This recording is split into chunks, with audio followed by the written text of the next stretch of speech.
La reine Nzinga, 1583 à 1663, la reine africaine qui défia l'Empire portugais. Nzinga est née vers 1583 dans le royaume Ndongo, situé dans l'actuel Angola. Elle est issue de la famille royale, fille du roi Kilwanji. Très jeune, elle se distingue par son intelligence, sa force de caractère et sa capacité à parler plusieurs langues, dont le portugais.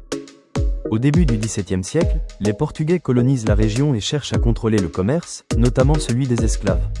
En 1622, Nzinga est envoyée comme ambassadrice pour négocier avec les Portugais.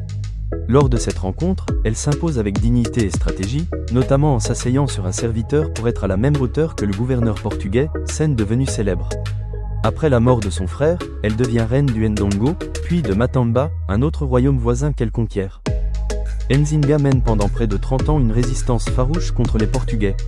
Elle utilise des alliances militaires, adopte des tactiques européennes, forme des armées mixtes, et collabore avec des révoltés africains et esclaves fugitifs. Elle adopte aussi certaines pratiques chrétiennes pour manipuler les relations diplomatiques, tout en conservant son autorité traditionnelle. Vers la fin de sa vie, elle signe des accords de paix avec les Portugais, mais conserve son pouvoir jusqu'à sa mort en 1663, à l'âge d'environ 80 ans. Elle est aujourd'hui reconnue comme une figure emblématique de la résistance africaine à la colonisation. En Angola, elle est considérée comme une héroïne nationale et un symbole de fierté, de courage et de leadership féminin.